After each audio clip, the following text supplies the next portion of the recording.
قلت شوقي على جنبيتي وانصاب، وقلت شوقي على ربعي ورحابها. ثم دخلنا مدينة منها الراس شعب الرقاقي جمع حالقة شنابها.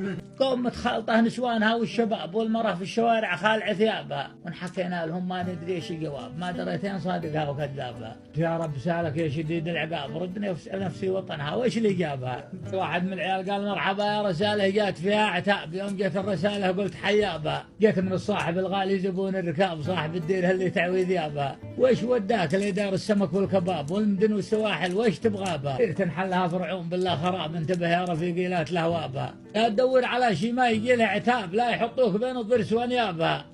التهم ربعك اللي ساكنه في الشعاب الرقاقي اللي هي تفتل شنابها، ربعك اللي مبادئها مبادئ ذياب، والحزم والجرام اللي تلوابها.